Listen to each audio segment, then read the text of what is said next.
Grangemouth, home to the oil refining, chemicals, petrochemicals, plastics and gas industries, and home too to thousands of people.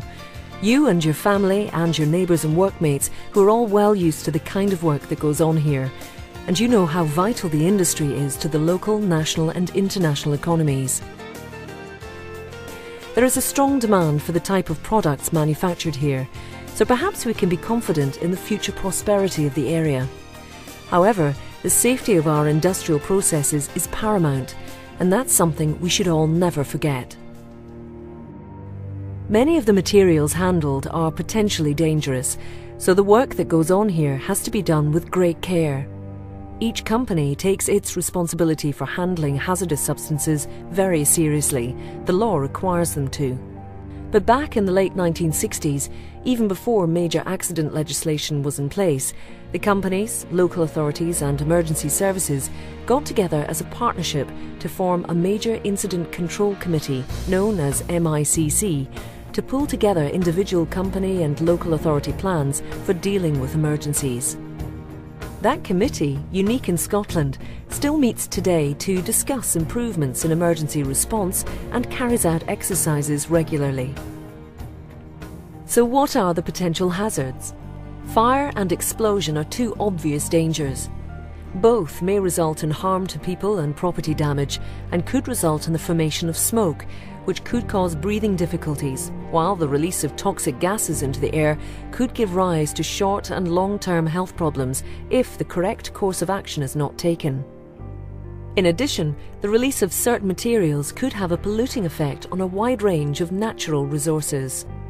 It is reassuring that the safe design and operating practices used by each company make a major incident extremely unlikely, but the risk, however small, is always there. The MICC partners routinely participate in multi-agency integrated emergency planning exercises, which allows a coordinated response from all involved. Indeed, some companies even keep their own fire service. Every user of hazardous material is required to have detailed plans for coping with emergencies and if an incident occurs that's confined to a local area within a site. Specialist staff are trained and quickly available to deal with emergencies and to call for external assistance if necessary. If an incident does occur which is so serious that a responsible person at the scene believes could have implications beyond plant boundaries, they'll activate the MICC incident procedures. The affected company will immediately alert Central Scotland Police at Randolph Field Police Headquarters, Stirling, who will in turn inform the other MICC companies via the MICC airwave radio system, as well as Falkirk Council and emergency services. All companies automatically send a trained technical advisor to MICC main control in Grangemouth Police Office. Should a major release of toxic gas into the atmosphere occur, the police, on receiving notification by the company, will operate the public warning system.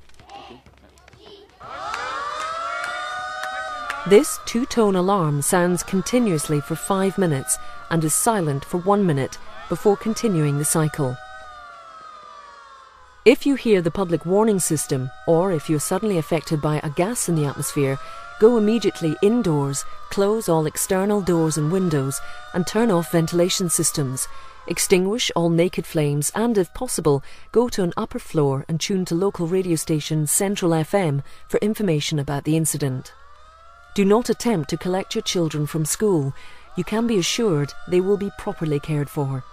Information and advice, including details on road traffic control measures, will continue to be broadcast on Central FM 103.1 MHz. So please don't use the phone unless you have to, as the telephone system would soon become jammed. So remember, go in, stay in and tune in. When the incident is over, the all clear, which is a single tone lasting 5 minutes, will be sounded. You should then open all doors and windows, go outside and allow the house to air.